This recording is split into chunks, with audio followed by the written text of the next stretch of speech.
Wow, আরসিবির বিপক্ষে শেষ ওভারে নাটকীয় জয় পেল কলকাতা। কলকাতার এমন জয়ে মুগ্ধ পুরো গ্যালারি। দর্শক, বিস্তারিত জানতে পুরো ভিডিওটি দেখতে থাকুন। দর্শক, এবার আইপিএল এর 36তম ম্যাচ এটি। শুরুতে টসে জিতে কলকাতাকে ব্যাটিংয়ে পাঠায় আরসিবি। আর ব্যাটিংয়ে এসে শুরুটা কলকাতার ভালো না হলেও শেষ দিকে শ্রেয়াস আয়ার ও রিঙ্কু সিং এর ব্যাটিং তাণ্ডবে নির্ধারিত 20 ওভারে 6 উইকেট হারিয়ে 222 রানের বড় পুঁজি পায় কলকাতা। জবাবে ব্যাট করতে নেমে শুরুটা ভালো করতে পারেনি আরসিবি। তবে মিডল অর্ডারে ব্যাট করতে আসেন জ্যাক্স ও পাতিধার। এই দুই ব্যাটারের বড় পার্টনারশিপে জয়ের কাছেই ছিল আরসিবি। তবে রাসেলের দুর্দান্ত বোলিংয়ে ম্যাচে ফিরে কলকাতা।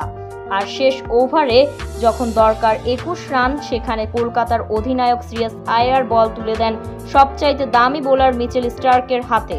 আর সেখানেই ম্যাচটা হেরে যাওয়ার সম্ভাবনা ছিল বেশি। উল্লেখ্য যে প্রথম দুইবার বল করে 36 রান দেন তিনি। তারপরও শেষ ওভারে বল করতে এসে প্রথম 3 বলে খান 2-6-1-4। চতুর্থ বলে 2 রান নিয়ে আবারও ম্যাচে ফিরে আরসিবি। তবে শেষ 2 বলে যখন দরকার ছিল 3 রান, তখন পঞ্চম বলে কারান শর্মাকে অসাধারণ এক ক্যাচ আউট করেন মিচেল স্টার্ক। আর শেষ বলে 2 রান নিতে গিয়ে রান আউট হয়ে ম্যাচ হারেন আরসিবি। তো দর্শক, মিচেল স্টার্কের এমন বোলিংয়ে আপনাদের কি মতামত তা জানিয়ে দিবেন ভিডিওর কমেন্ট বক্সে। ধন্যবাদ।